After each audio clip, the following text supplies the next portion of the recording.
Kerajaan Banten. Kerajaan Banten merupakan salah satu kerajaan Islam yang berkembang di Pulau Jawa. Kerajaan ini terletak di bagian barat Pulau Jawa. Kerajaan Banten secara resmi didirikan pada awal abad ke-16 oleh seorang pangeran dari kerajaan Pajajaran yang bernama Maulana Hasanuddin. Dan akibat serangan Portugis yang menghancurkan kerajaan Pajajaran, membuat Maulana Hasanuddin mendirikan kerajaan Banten dan memilih Surasawan sebagai ibu, dan kemudian mengganti namanya menjadi Sultan Maulana Yusuf. Kemudian, masa kejayaan Kesultanan Banten terjadi pada akhir abad ke-16 hingga awal abad ke-17, khususnya di bawah pemerintahan Sultan Ageng Tirtayasa. Dia adalah sosok di balik kesuksesan kerajaan Banten.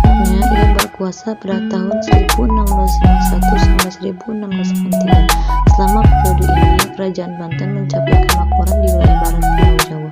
Kerajaan ini juga menjadi salah satu pusat perdagangan rempah-rempah di Asia Tenggara. Banten yang menghadap Selat Sunda dimanfaatkan dengan sangat baik. Ini menjadikan Banten sebagai salah satu perubahan terbesar di wilayah tersebut, sehingga menghasilkan pendapatan besar di perdagangan internasional. Keruntuhan Kesultanan Banten. Salah satu penyebab keruntuhan Kesultanan Banten pada abad ke-18 ini hampir sama seperti kebanyakan kerajaan Nusantara. Kala itu juga yakin akibat kemunculan kolonial Belanda, dan kolonial Belanda mengamankan basis mereka di Batavia dan berusaha menguasai wilayah-wilayah di sekitarnya. Dan kala itu juga Banten sendiri terdapat perpecahan internal dan perselisihan yang mengakibatkan terjadinya kesultanan. Kemudian Kesultanan Banten menjadi dua bagian, yaitu Banten Lama dan Banten Kirang, dan sehingga pada akhirnya Belanda berhasil menaklukkan Kesultanan Banten. Dan setelah mengalami beberapa pertempuran dan konflik bersama pasukan pemberontak, dan Kesultanan Banten saat itu juga menyerah kepada Belanda pada tanggal 18 November 1832 yang menandai keruntuhan kerajaan Banten.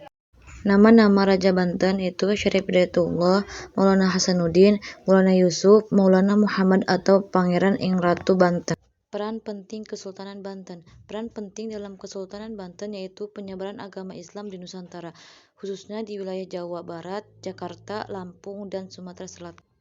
Peninggalan Kesultanan Banten. Peninggalan Kesultanan Banten yaitu sejumlah aspek budaya, sejarah, dan arsitektur yang masih bisa ditemukan hingga saat ini, seperti Banten, Karaton, Kaibon, dan Masjid Agung Banten.